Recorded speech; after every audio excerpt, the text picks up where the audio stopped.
Good morning, faithful listener. You are listening to the Bible Explained podcast, where the Bible gets explained. So grab your cup of coffee and stay tuned as we read through the book of Deuteronomy.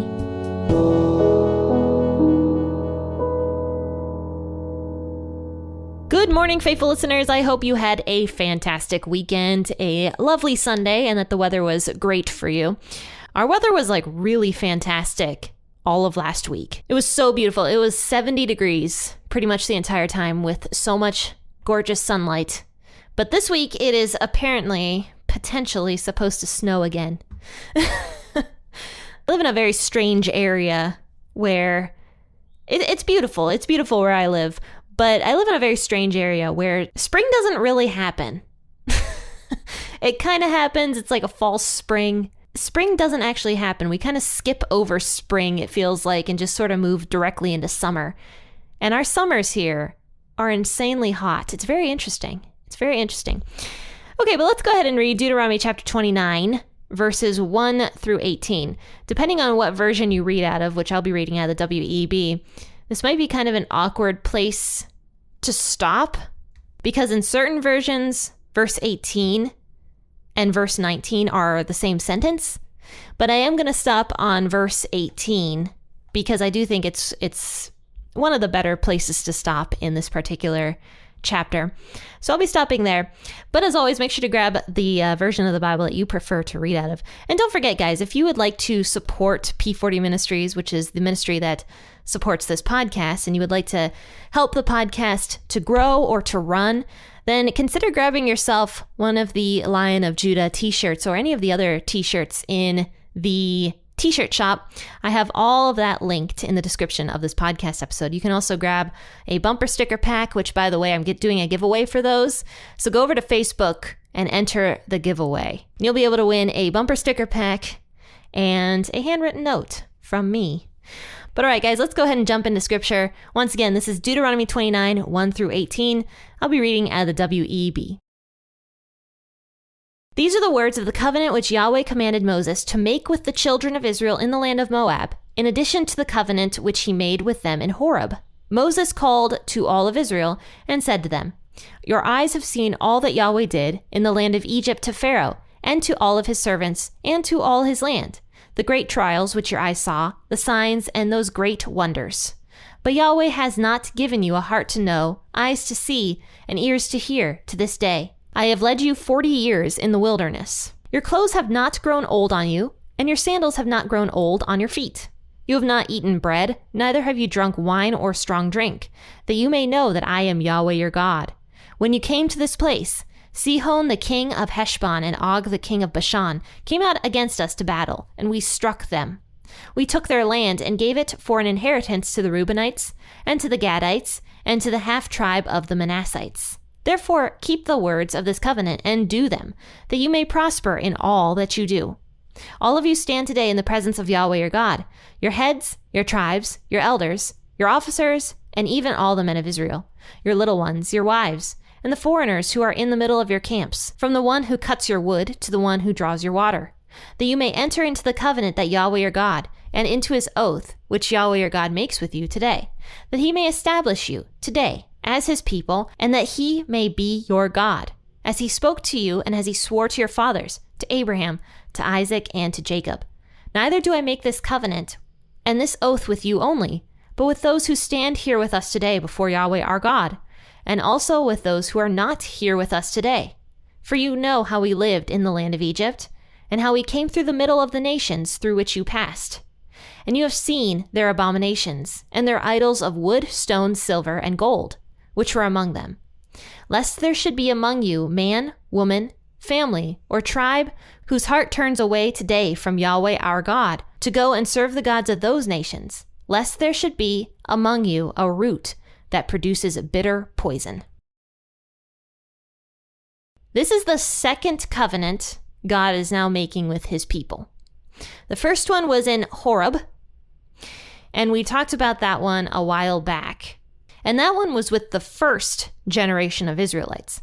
Now, don't forget that Moses is talking to the second generation of Israelites, like the children, basically, that have grown up. But the children would still have been old enough to remember and to understand things that happened in the land of Egypt where God brought the Israelites out of Egypt. These children would have remembered because it had only been 40 years prior, and people don't forget that easily. So these children grew up seeing God's miracles, remembering God's miracles, and even Moses reminds them of some of the miracles that they experienced, which I'll talk about here in a second. But my original point was that this is the second covenant that God is making with his people. The first one was in Horeb with the first generation, and now this one is happening in the land of Moab to the second generation of Israelites.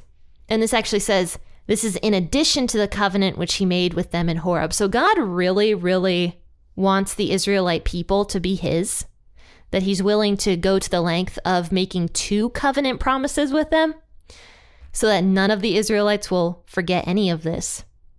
So Moses called together all of Israel and he gave them this covenant promise. And he reminds all the people, he says, you remember all that you've seen Yahweh do in the land of Egypt to the Pharaoh and to all of the Pharaoh's servants and to all of his land. You saw all these great trials, you saw the signs, you saw the wonders, you saw the plagues, you saw everything.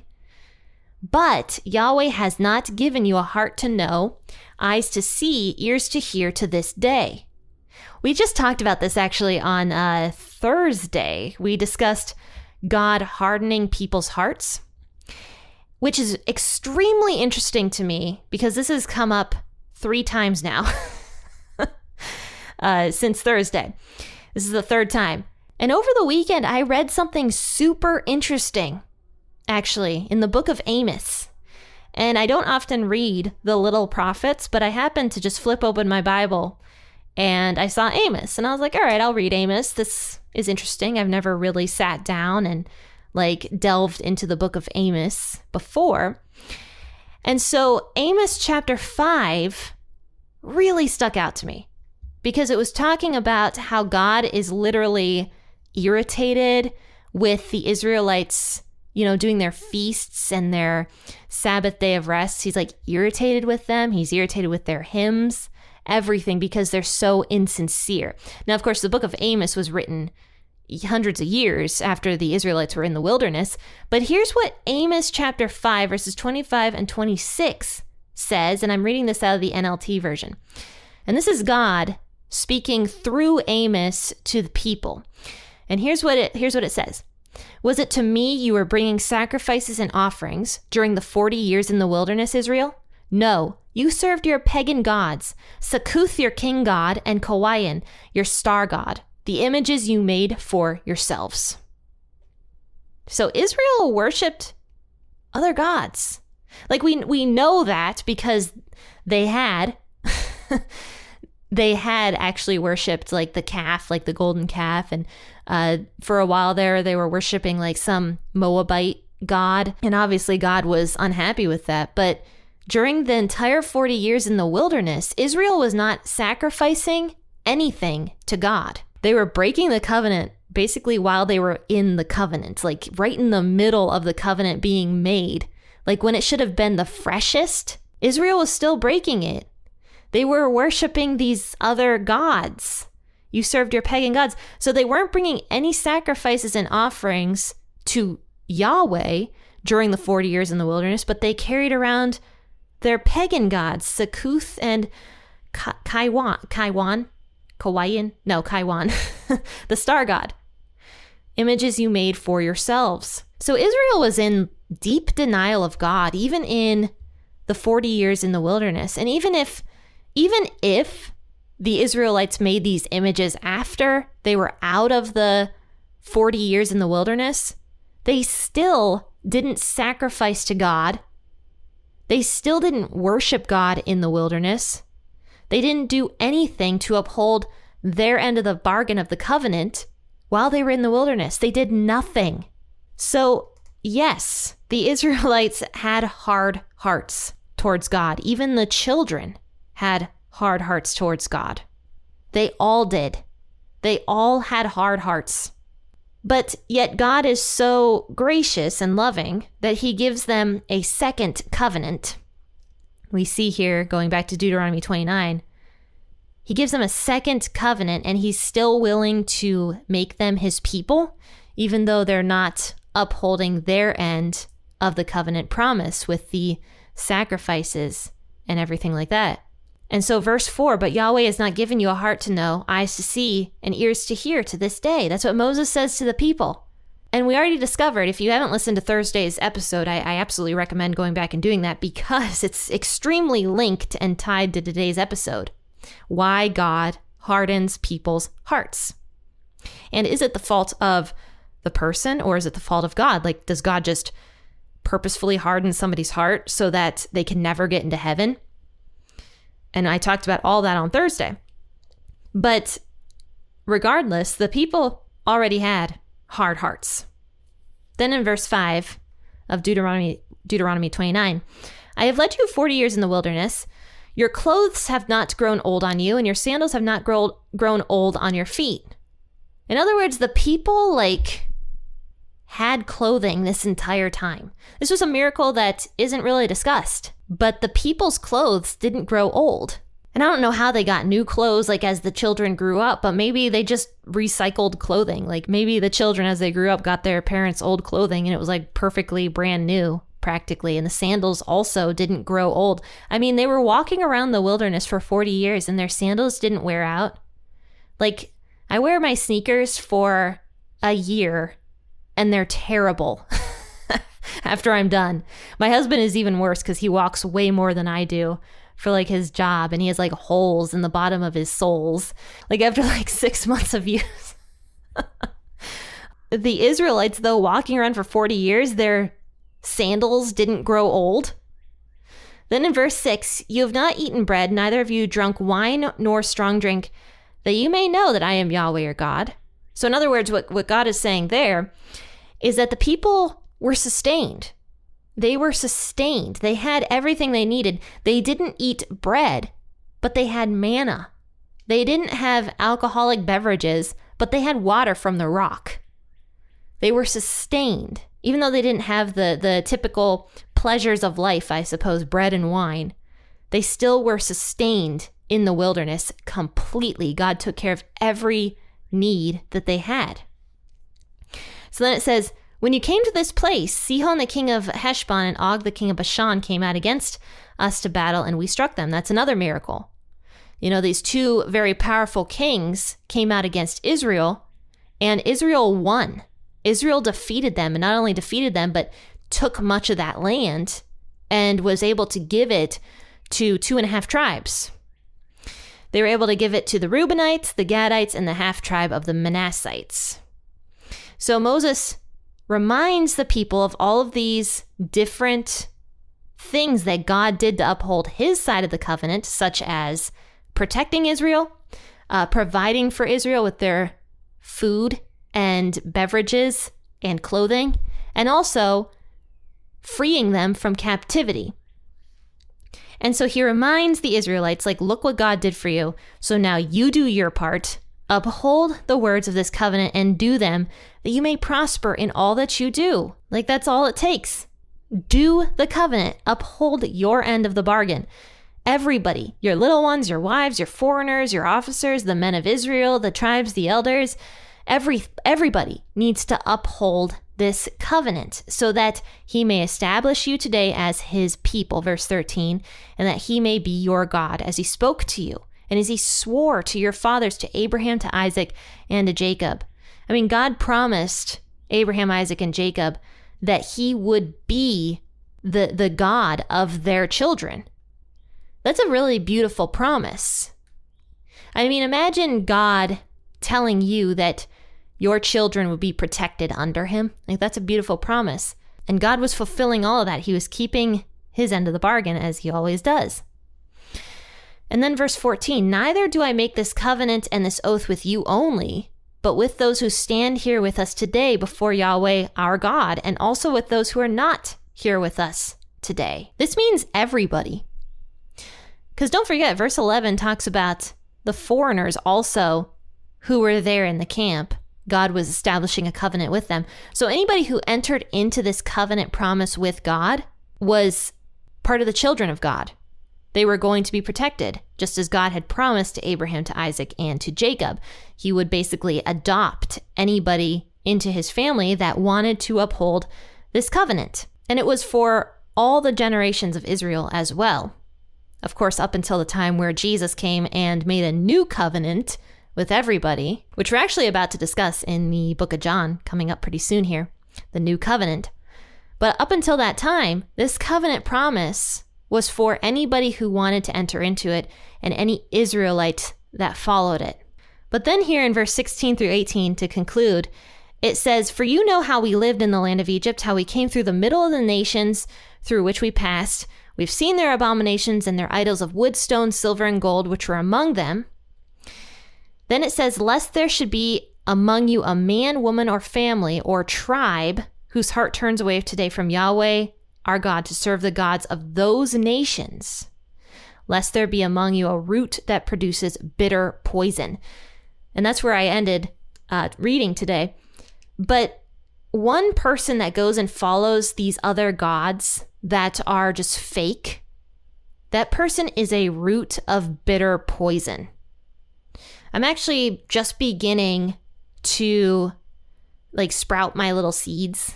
I actually started indoor seeds this year. We'll see how it goes. They take root and they begin to germinate and the little seedlings start coming up. Now, if one of them produced a root of bitter poison, it would spread to my entire container of seeds and seedlings that I have in there, and then it would destroy all of them. That's kind of, I think, what God is trying to say here, is that one person has the power to corrupt. One person can ruin it for everybody. I remember in high school, I used to get so mad because one person would do something so stupid and the rest of us would get punished. Everybody would be punished because some idiot student was doing something stupid and we'd all be punished. But that's kind of how it goes. One person does something stupid, it spreads and corrupts and other people have to deal with the consequences of it. It's just bad. So God is warning against this and using very strong and harsh language. Those people are a root that produces bitter poison. So even though sin spreads, and even though sin is very corrupt, we Christians have a responsibility ourselves to not allow it to corrupt us and also to spread the truth. We have that responsibility. And it's not just that responsibility, but even praying. Praying for our nations is huge. Once again, when I was reading through the book of Amos, Amos was given these visions of things that might happen to Israel, that God was going to do. And Amos was distraught over them. And he's like, "God, don't do this because Israel is very small. We will be totally destroyed if this happens." And God didn't end up doing them because Amos prayed. One man prayed and God did not do it. Same with Moses. We see Moses was the only person praying for Israel when they kept worshiping other gods, but God didn't destroy Israel. So prayer is very important. And it's very funny because that theme keeps coming up in my life recently. Keeps coming up just with things that I'm reading. Even today, I read the book of Daniel and I saw the verse where it says, Daniel prayed and humbled himself before God, and then God revealed the visions to Daniel. And funny enough, my mom also wrote a blog post this weekend, which I published, about prayer and why prayer is so important and how we have a connection to God through prayer. So prayer is extremely important. It's important to root ourselves in truth, the truth of the Bible, the truth of God, but it's also very important to just have that connection with God and to pray for people that you know and to pray for your nation and just to pray because prayer is extremely, extremely powerful. Faithful listeners, thank you for tuning in to today's episode. I really hope that you enjoyed it and that you thought about it a little bit. And also, if you'd like to support the podcast, don't forget to check out the merch page and potentially buy yourself a t-shirt or a Bible Explained bumper sticker, or go over to the giveaway page and try to win one for yourself. Faithful listeners, have a fantastic rest of your Monday. I will see you tomorrow for an episode out of John. And until then, and as usual, happy listening and God bless.